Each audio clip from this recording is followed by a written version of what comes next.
ano, o processo das eleições municipais ocorre com novas regras aprovadas pelo Congresso em 2015 e sob efeito de determinação do Supremo Tribunal Federal, que derrubou o financiamento privado de campanha. Conversa comigo a advogada Edilene Lobo, especialista em direito eleitoral. Bem-vinda, Edilene. Obrigada. Edilene, quais as mudanças que vão fazer diferença, que são mais significativas para o processo eleitoral das eleições municipais deste ano? Bom, eu trabalharia com 5 itens básicos. Inicialmente, a que você já abordou, a proibição de doação de pessoas jurídicas. Na sequência, eu trabalharia com a redução dos instrumentos de propaganda eleitoral, né, vários proibidos. Depois, o prazo das campanhas, já se sabe desse encurtamento do prazo de campanha. De 90 para 45 dias. Praticamente. Ainda a alteração significativa no Código Eleitoral sobre quociente eleitoral e mínimo de votos para vereador, que é um problema sério. E ainda eu trabalharia com as despesas obrigatórias numa campanha eleitoral e o processo de prestação de contas. Então, eu elencaria 5 tópicos importantes, com alterações importantes, para serem observados. Vamos pelos temas que você elencou? Claro. Não é? Você falou primeiro da decisão que o Supremo tomou. O Congresso decidiu pelo financiamento empresarial e o Supremo, houve um recurso no Supremo e o Supremo decidiu diferente. Não vai ter. Sim. Quais são as consequências disso para o processo eleitoral desse ano, para as campanhas eleitorais? Bom, eu penso que o impacto maior envolve as grandes campanhas. A realidade do interior do Brasil não é essa de grandes campanhas, não é essa de muito dinheiro em campanhas. Grandes campanhas, você está falando das capitais? Das capitais, das basicamente. Maiores, talvez as cidades onde há... Em Minas Gerais. Eu trabalharia aí, talvez, com as cidades com segundo turno e a capital.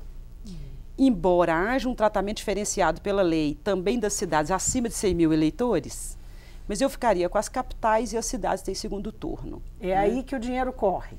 Não diria que o dinheiro corre, mas diria que as campanhas são mais caras por causa do volume de eleitores, inclusive. Né? Então, nessas... Corre no sentido de que há mais despesa. Pode ser que nessas haja um impacto maior. Mas, assim, cidades do interior do Brasil, do interior de Minas Gerais, cidades pequenas, que é um número muito grande, aliás, eu penso que a mudança é pouca, é pequena. Não me parece que aí haverá impacto. Agora, o argumento é que isso iria baratear as campanhas. Esse é um argumento. O outro argumento é que é preciso regular, né, quando o Supremo tomou essa decisão, é preciso regular os interesses das empresas, né, e evitar corrupção no país. Então, são 2 aspectos: barateamento das campanhas e a influência do empresariado sobre depois o resultado das urnas. Os eleitos, né, eventualmente. Os eleitos, né? E tal. Como é que você vê esses argumentos? Eu tive a oportunidade outras vezes de tratar do assunto. Primeiro, eu sempre digo, eu não parto desse pressuposto de que... Na verdade, isso é um assunto que nós já tocamos aqui. É verdade. Nós estamos voltando nele porque é oportuno. E agora porque o assunto está posto na mesa. Antes insinuava-se a hipótese, né? E nós trabalhamos sobre ela. Hoje o fato é concreto. A meu juízo, há uma demonização da participação de empresas. Eu não acho que a doação de empresa em campanha que gera corrupção. O que gera corrupção é falta de controles. E afirmar que o fato de não haver doação de empresas, a corrupção desaparece no Brasil, afrouxa controle. Então, isso não me parece a melhor política. E eu também trabalho com a ideia... Tem uma relação de toma lá da cá, mais ou menos implícita aí, quando há o financiamento, quando as grandes empresas colocam nos possíveis ganhadores de um jogo eleitoral? Ele não está fazendo uma aposta para depois poder se beneficiar? Se nós trabalharmos com as grandes empresas que sempre doaram nas campanhas eleitorais brasileiras, não tem essa aposta, eles doam para todo mundo. É claro... Para uns mais, outros claro, menos. há sempre uma preferência, embora a maioria hoje faça questão de se afastar absolutamente das doações que receberam, né? Se não a preferência, uma aposta, né? Apostar Mas aí eu te digo... Quem pode, tem mais chance. Eu não trabalho a priori com a proposta da desonestidade, com a postura do desonesto.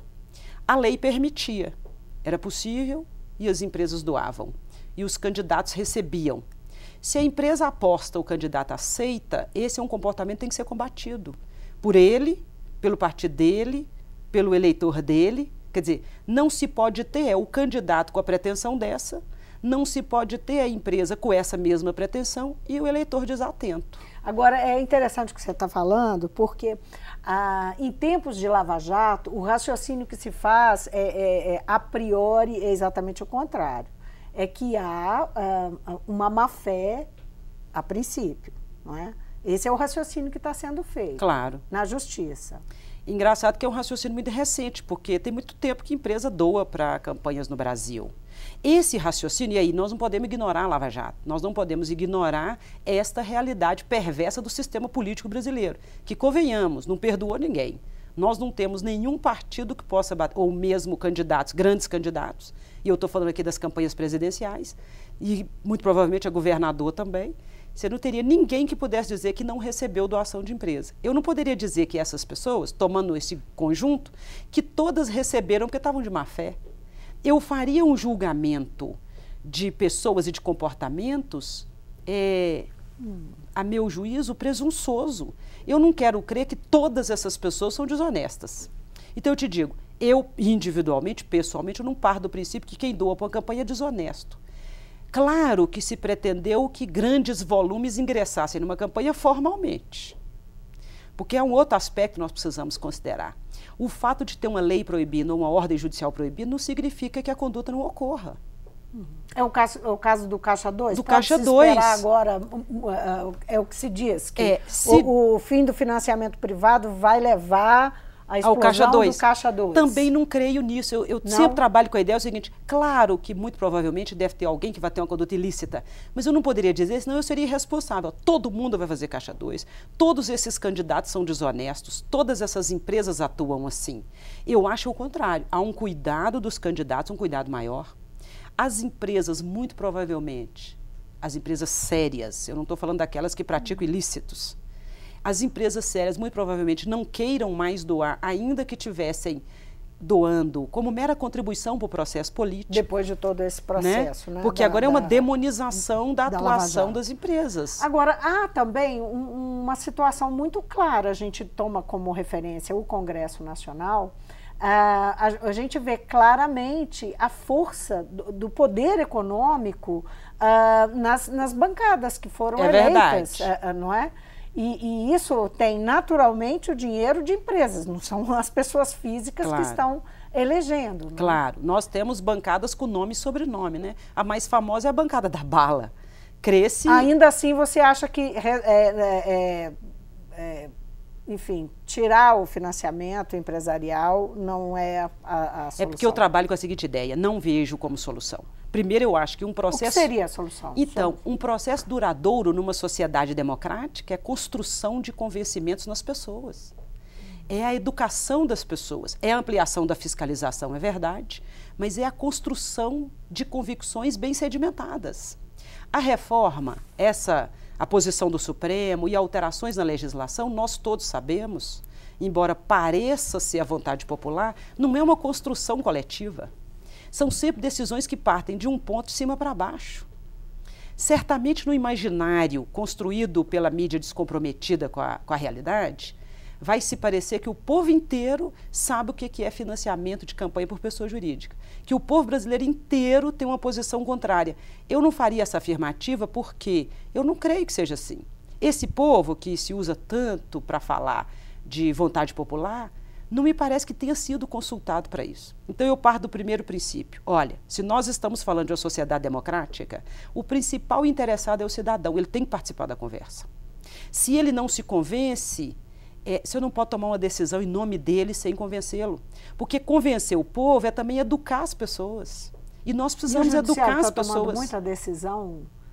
claro. A revelia enfim, claro, você acha que é o interesse eu vejo popular? Isso muito frequentemente. Eu já disse aqui, digo em outras oportunidades, que há uma hipertrofia do judiciário brasileiro e isso pode ser um problema. porque cria-se no imaginário que você não tem mesmo que participar dos processos de eleições das pessoas. Cria-se uma vestal, cria-se um grupo que está acima do bem e do mal, quando nós sabemos que onde está o humano está presente o erro. Não tem ninguém acima do bem e do mal. Gilene, nós estamos indo por um caminho claro, que nós vamos abandonar nossas mudanças, porque o assunto é muito bom, mas nós temos que ir adiante. Claro. Você falou primeiro da questão do financiamento, mas você falou também dos outros pontos. Sim, né? claro. A redução do tempo. A redução do tempo de propaganda, a alteração do processo de eleição do vereador. Esse assunto não mereceu muita atenção, mas pode impactar. Por quê? Com a reforma, com a Lei 13.165, o Código Eleitoral foi alterado. A reforma foi até mais agressiva nesse ponto que eu trato como muito importante. Ela veio, então, alterar a chamada contagem dos eleitos depois da formação do quociente eleitoral. A reforma, então, alterava o Código Eleitoral, piorava a legislação, veio uma ação direta de inconstitucionalidade, que é a 5.420, sob relatoria do ministro Toffoli, e ele entendeu, então, que a legislação como se apresentava violava a regra da proporcionalidade. E então, o que vale hoje no Brasil? Por hora, porque é produto dessa decisão liminar do Supremo Tribunal Federal. O eleito vereador, para sê-lo, além do partido dele ou da coligação fazer o quociente eleitoral, e o quociente é o número mínimo de votos que um partido ou uma coligação tem que ter para ocupar uma cadeira, o primeiro na fila para ocupar a cadeira tem que ter pelo menos 10% do quociente eleitoral. Então, criou-se uma regra extra. Além do quociente, que é o mínimo que um partido ou coligação tem que fazer. Não é simplesmente o que vem na sequência. Não é o que vem na frente. Logo abaixo. Né? Não é o mais bem votado do partido da coligação. O mais bem votado do partido da coligação para pretender ocupar a cadeira, ele tem que ter pelo menos 10% do quociente eleitoral. Esses que tiverem 10% do quociente eleitoral, então o candidato proporcional tem que ter votos nominais. Não vale mais a regra do puxador de votos. O puxador de votos faz votos só para ele, na regra atual, né? Então, essa é uma mudança importante, assim, um tanto quanto desatenta, vamos dizer. Não se ouve muitos comentários sobre isso. Então quer dizer que quem tiver muito voto, no voto sobrando, não vai valer para o companheiro deles. Outro, se ele não tiver chegado aos 10% do quociente. Mas e aí? Não pode acontecer de ter vaga não preenchida diante dessa situação? Pois é. Então, a ideia... E o Supremo vai precisar falar melhor sobre o assunto, porque como é produto de liminar, bem, vai ter aí uma série antes do pleito? Sim, já é uma decisão do ano passado do Supremo Tribunal Federal, decisão liminar. Então, essa exigência de que o candidato a vereador tenha 10% do quociente para pretender entrar na fila, para entrar na fila, digamos, para a primeira seleção dos eleitos, da ocupação das vagas, quem pretender ter essa ideia de ocupar uma vaga de vereador, ele tem que ter pelo menos 10% do quociente. Pode tem que fazer força para conseguir voto. Há riscos de haver um partido que fez o quociente, mas e se ele não tiver o candidato com 10%? Então, a preferência... Mas isso pode cair antes da eleição? Eu penso que não. Não? Porque, inclusive, a lei era pior do que esse quadro que eu estou te apresentando aqui. Mas então pode criar um grande imbróglio na hora da ocupação das vagas. Porque essa regra é para preencher as vagas iniciais. Depois, e aí levar uma judicialização me parece. Embora, como eu te disse... Desse momento da ocupação. Da ocupação. Na hora de fazer a seleção e de fato, a Justiça Eleitoral proclamar eleitos, nós podemos ter aí alguns litígios, algumas brigas. Essa é uma mudança significativa para o candidato a vereador, que tem se tratado pouco. Me parece que a Justiça Eleitoral vai ser mais demandada para explicar como é que ela vai fazer isso. Mas, no primeiro momento, esse é o fato. Outro ponto. Outro ponto também tem a ver com o vereador. A propaganda eleitoral, todos já sabem, ela está reduzida significativamente no rádio e na televisão. Hoje nós temos aí, se eu não estou muito enganada, 31 programas, 31 ou 32. Na regra velha, candidatos a vereador, candidatos a prefeito, dividiu o tempo igualitariamente. Agora não. Não. 7 programas para prefeitos, de segunda a sexta, a sábado. 6, perdão. 6, e os vereadores ficarão tão somente com as inserções aqueles comerciais ao longo da grade normal das emissoras. Propaganda em bloco agora só para candidato majoritário. Mas, quer dizer, tem aí uma dificuldade a mais para os vereadores, né? Sim, porque aí o tempo de propaganda deles em bloco não existe mais. Agora, tem mais algum ponto para destacar? Não, podemos... Bom, em contrapartida, os candidatos a prefeito vão ficar com propaganda todos os dias. Se a proposta era, como se disse, de baratear, encareceu a propaganda dos prefeitos. Porque televisão, sabe-se bem, televisão e rádio são as duas despesas maiores, me parece, de uma campanha eleitoral. Então, por aí pode ser, talvez, aqui um encarecimento. Ainda em propaganda, a parte significativa é a redução de alguns instrumentos de propaganda eleitoral. Está proibido cavalete. Os tais dos cavaletes são muito polêmicos. Polêmicos, está proibido placas, faixas, banners. Em resumo, substituiu-se todo aquele material da via pública por dois tipos: mesas para distribuição de impressos e bandeiras pela via pública. Que as pessoas, que as campanhas têm que colocar e tirar todo dia. Todo dia. Não é isso? E, além disso, na propriedade privada, isso me preocupa. Só se pode ter papel ou adesivo de até meio metro quadrado. Não tem pichação. Que é o caso de carro. Não, carro é outra conversa. Na propriedade privada, imóvel, imóvel. papel ou adesivo até meio metro quadrado. Quer dizer, se você desejar fazer a propaganda do seu candidato a seu modo na sua propriedade, está proibida. A metragem é essa e ponto final. Em veículos, o que se admite é citru, que é aquele adesivo no para-brisa traseiro, utiliza-se a extensão do para-brisa traseiro, e em outras posições dos veículos, o adesivo tem que ter no máximo 50 centímetros por 40 centímetros quadrados. Essa lei, essas mudanças, elas foram feitas lá no Congresso, decidida pelos próprios políticos que têm mandato, não é? A quem elas beneficiam? Bom, não é? Do seu ponto de vista. Claro. Porque, pelo que você está dizendo, muitos candidatos a vereador e mesmo a prefeito não vão ser beneficiados. Me parece que não. Mas aí eu primeiro recuperaria a seguinte ideia. Parece sempre que o parlamento está lá maquinando contra a sociedade brasileira. E nós precisamos desfazer esse mito também. O parlamento brasileiro tem sido acossado. O parlamento brasileiro, muitas vezes, tem sido acuado. Eu quero lembrar que a reforma foi aprovada, essa legislação foi alterada, no momento em que o parlamento brasileiro inteiro estava muito pressionado pelas várias investigações, pela própria mídia, pelo imaginário construído de que o parlamento no Brasil presta um desserviço. Então, e por uma grande queda de braços entre o executivo e o legislativo. Exatamente. Nessa queda de braços, eu sempre me posicionei, me parece que é isso, veio o judiciário com a hipertrofia, aquela ideia que eu te falei, se alguém agiganta num sistema que tem que ser parelho, isso não é bom. Mas então o parlamento fez as regras pressionado firmemente pelo judiciário, pressionado firmemente pela Polícia Federal. Então, assim, a ideia de que o parlamento estava lá maquinando para fazer a reforma, bem, mas é fato que de lá veio. Também veio a lei com o Supremo dizendo: o que você fizer aí que eu discordo, eu mudo. E nós vimos com o financiamento... Que talvez seja o ponto mais empresarial mais das campanhas. Né? Então eu te digo, embora o parlamento esteja lá e devesse ter feito algo mais acorde com o que o cidadão deveria saber e querer, é verdade que o parlamento produziu o que nós estamos discutindo aqui hoje. Agora, quem que ele beneficiaria, me parece? Me parece que beneficia... Se essa foi a intenção, eu não quero falar de intenções, porque eu não estou dentro das pessoas. Me parece que se houve intenção, o que eu vejo aí hoje, que a lei beneficia quem já está no poder.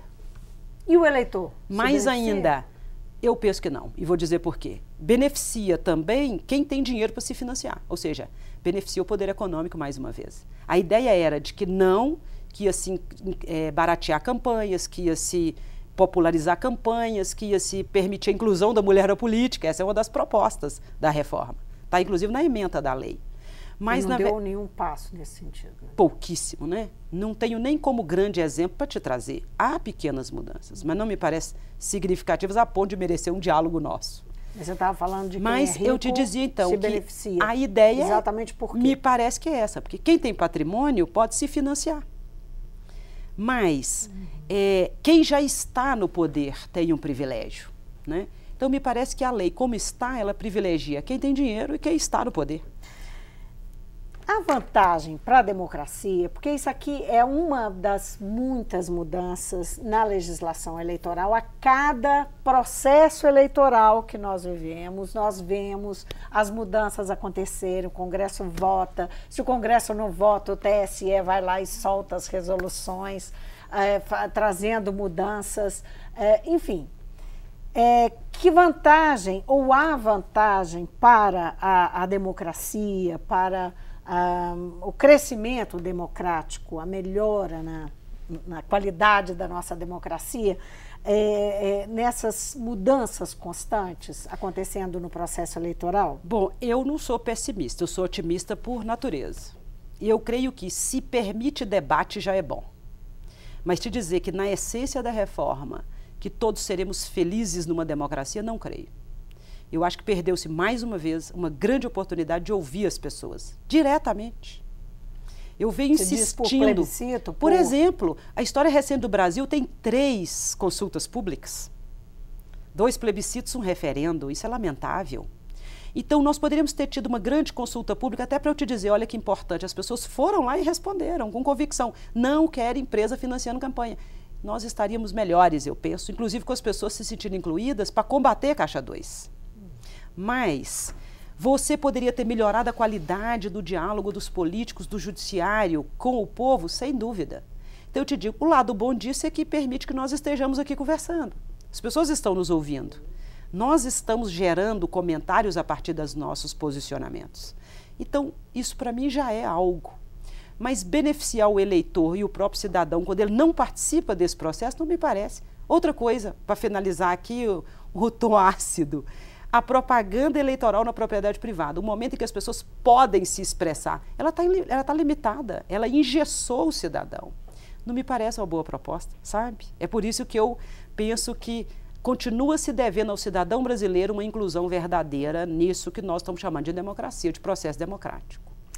Edilene, só para lembrar, nós também tivemos o tempo, a redução do tempo, não é? Claro. De 90 para 45 Isso. dias de campanha formal, não é? Isso. E também a própria redução do tempo da propaganda no rádio e na televisão. Há um encurtamento da campanha eleitoral esse ano, que pode impactar significativamente registro de candidatos. Mas esse eu acho que é um tema que nós vamos conversar outro dia. Porque não vamos ter tempo pode ser que nós tenhamos eleições em determinado lugar sem candidatos, com registro deferido até o dia das eleições. Porque aí a Justiça Eleitoral terá dificuldade de... Dependendo do grau de responder. judicialização do registro, embora tenha prazo na lei, que até 20 dias antes das eleições, todos os registros têm que ser julgados. Mas isso julgados pelo juiz local, que agora na eleição municipal é ele que cuida.